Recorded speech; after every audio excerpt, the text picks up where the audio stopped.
Es la unidad correspondiente a polímeros.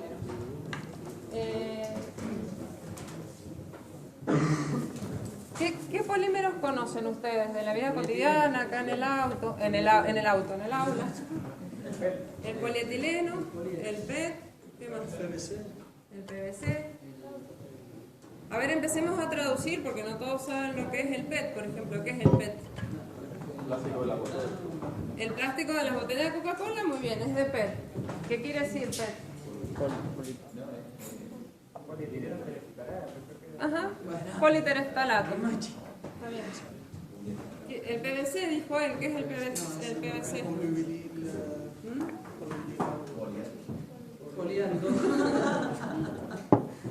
Policloruro de vinilo. ¿Sí? ¿Qué otro dijeron? Polietileno. Bueno, el PVC, ¿en qué lo han visto?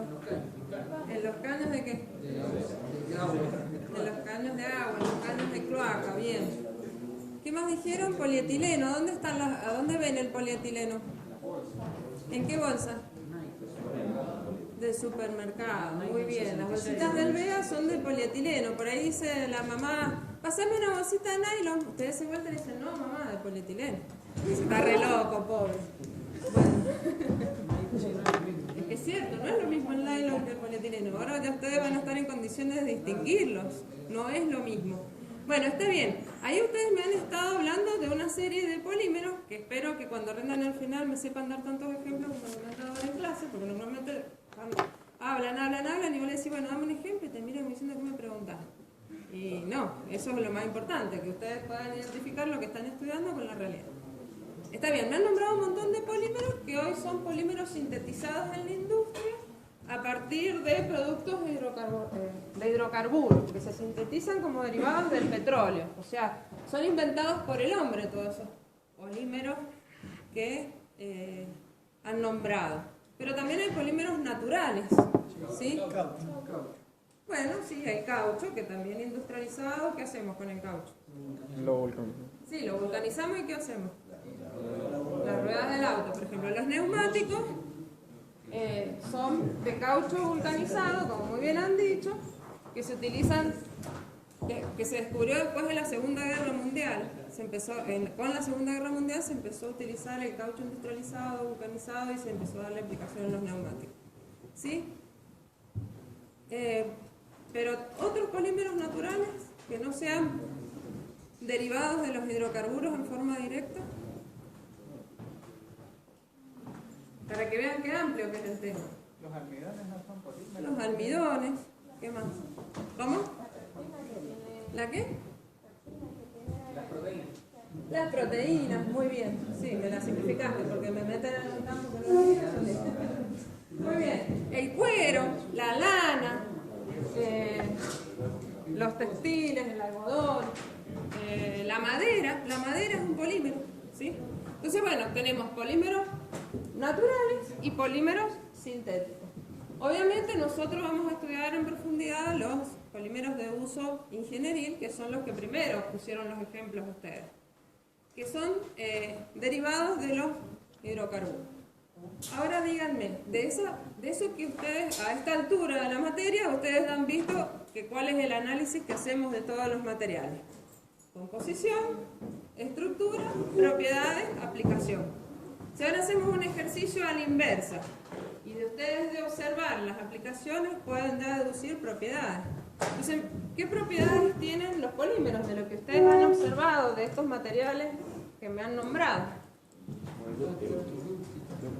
Son dúctiles, o sea, se forman con facilidad. Son resistentes. A ver, si profundizamos el concepto, si vamos a comparar la resistencia del polietileno con un acero, estamos en el horno. ¿Cómo? Pero es más liviano, o sea, son de baja densidad. Entonces, ¿qué sí tienen? Bueno, no tienen buena resistencia en términos absolutos, pero sí... Resistencia al peso. Claro, si hacemos la relación entre la resistencia y el peso, puede ser que tenga una buena resistencia específica. ¿Sí? Muy bien. ¿Qué más? Puede ser resistencia a la corrosión, por ejemplo, en vez de caño de plomo, caño de PVC y más. Tienen muy buena resistencia a la corrosión, los polímeros en general. Estamos generalizando, después ya vamos a hablar, inclusive, pero ya se las vamos a dar, pero un concepto importante es que la definición de corrosión es la degradación involuntaria de un material dado por el medio que lo rodea. En los metales, la corrosión viene dada por un fenómeno electrolítico, es decir, se forma una pila, hay un ánodo, un cátodo, uno que se oxida y otro que se reduce, y ahí aparece el fenómeno de corrosión. ¿Cómo evito la corrosión en los metales? Y cortando la corriente eléctrica. De alguna manera, si yo impido el pasaje de electrones, que puede ser poniendo una corriente continua en sentido inverso, poniendo un ánodo de sacrificio, puede ser aislando, ya no hay más corrosión en los metales. Pero en los polímeros el fenómeno es distinto, porque no es electroquímico, es físico-químico. Entonces, en los polímeros, estoy hablando de la boleta de corrosión, pero como está relacionado con los polímeros, ustedes lo dijeron, se los explico. En realidad no se habla de corrosión de los polímeros, sino que porque el fenómeno de corrosión está asociado a ese fenómeno electroquímico de los metales. Entonces, ¿de qué hablamos? Hablamos de degradación de los polímeros. Entonces, cuando los polímeros se degradan, y se degradan por un mecanismo que se llama de hinchamiento y disolución, o se degradan por radiación. ¿Qué es lo que ocurre? Por hinchamiento y disolución es cuando el polímero absorbe algún soluto, lo disuelve en su masa, separa las moléculas del polímero y hace que al estar separadas las moléculas el polímero pierda sus propiedades. Por eso muchas veces pasa que el polímero falla, y es porque hasta puede ser que hayan entrado moléculas de agua que separen las cadenas y haga que el polímero pierda resistencia. O puede ser también que falle por radiación. Entonces ahí empieza a tener importancia, por ejemplo, la radiación ultravioleta, el sol. Ustedes han escuchado hablar de los procesos de trazabilidad, los procesos de fabricación. Entonces supongamos una fábrica ha hecho una partida de 1 millón de caños, ¿sí? Y en su esquema de trazabilidad, la fábrica, si está bien hecho su sistema de trazabilidad, sabe qué materia prima puso, qué operario prendió la máquina, qué operario dosificó la máquina, cuántos caños salieron de esa partida de materia prima, y vienen y le traen, sí, mira, en tal obra estos caños fallaron. Se mete a su sistema de trazabilidad y dice, qué raro, fueron fabricados el mismo día, a la misma hora, con la misma materia prima y por el mismo operario que estos otros que no fallaron. Siguen estudiando qué pasó. Ah, mira, estos se los vendimos hace 1 año y los tuvieron 1 año a la intemperie. ¿Qué pasó? El sol hizo su tarea. ¿Qué hizo? Las radiaciones ultravioletas rompieron enlaces covalentes, separaron cadenas y el material falló. Entonces, fíjense lo importante que es un sistema de trazabilidad de la industria, cómo está relacionado también con los materiales. Bueno, volvamos a los polímeros.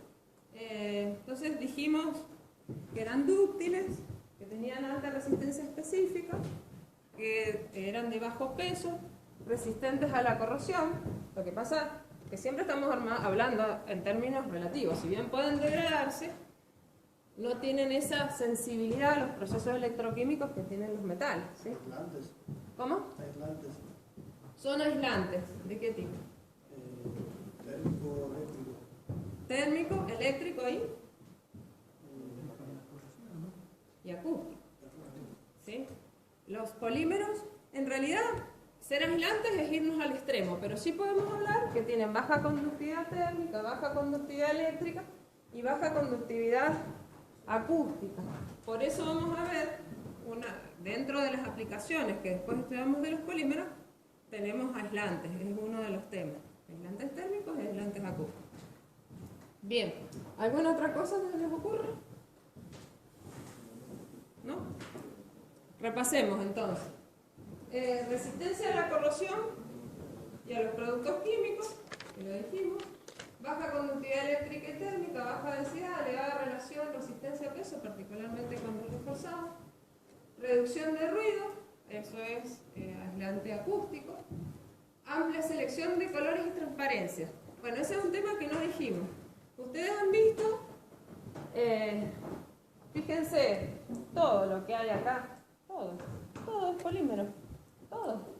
O sea, cuando vemos la importancia, o sea, nadie toma percepción de la importancia que tienen los polímeros hasta que vos decime algo acá, yo no sé de polímero. Bueno, los vidrios de los anteojos el ganchito de la carpeta,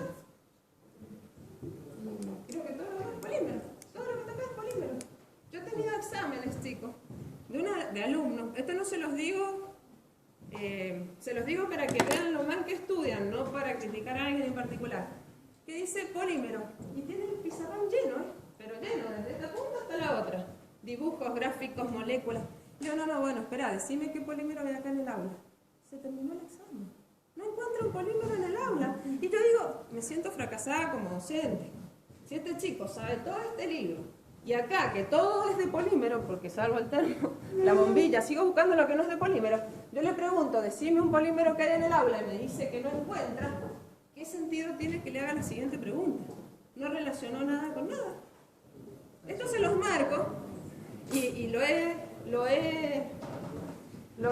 he cambiado las filminas también en función de esto, porque la principal dificultad que ustedes tienen en los exámenes es relacionar todo lo que nos dicen de memoria con la realidad, o con otra bolilla, o hacer alguna comparación.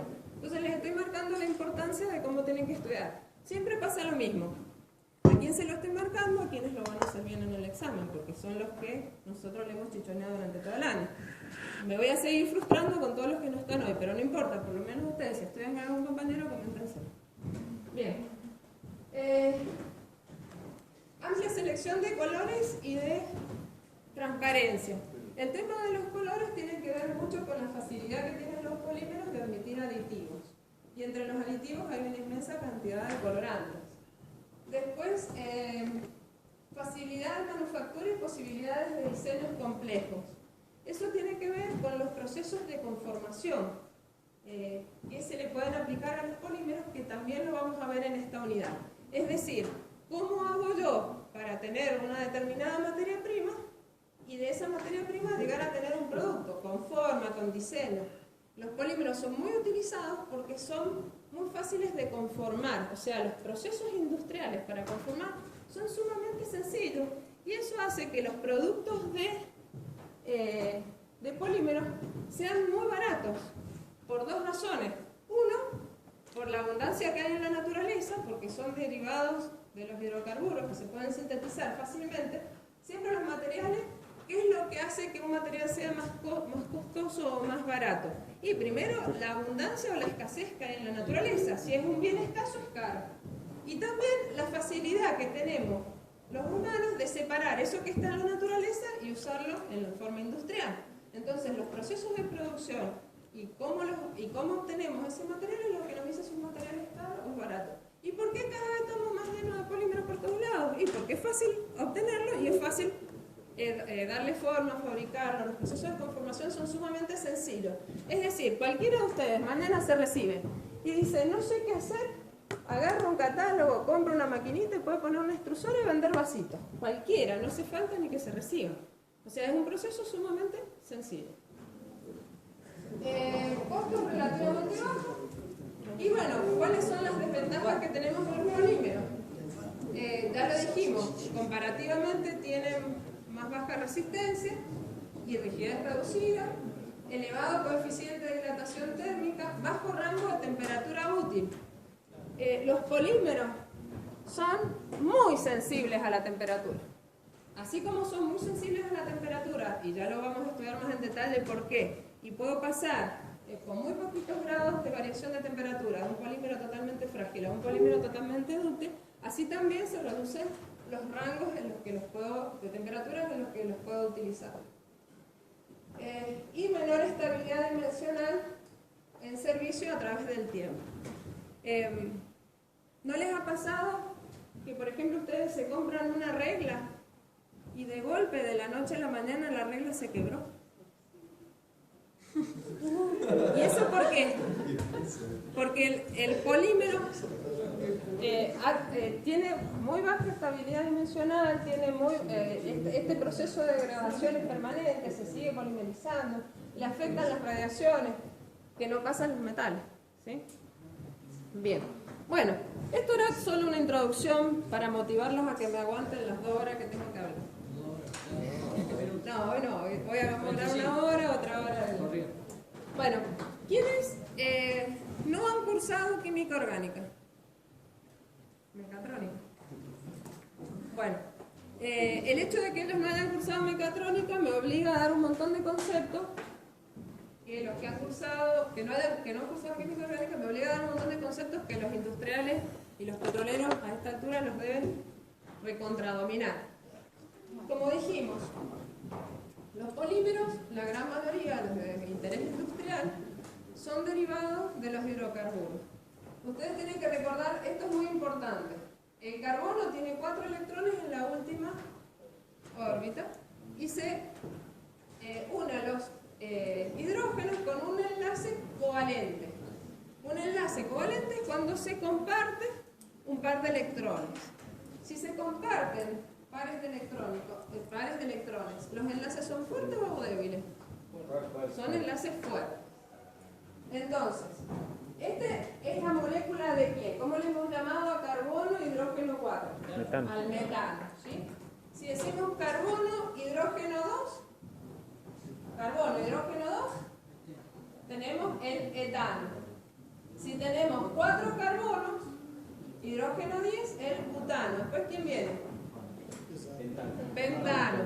O sea, esta, que son la familia de los compuestos parafínicos, tienen la fórmula carbono N, hidrógeno 2N más 2. O sea, si ustedes se fijan, acá tienen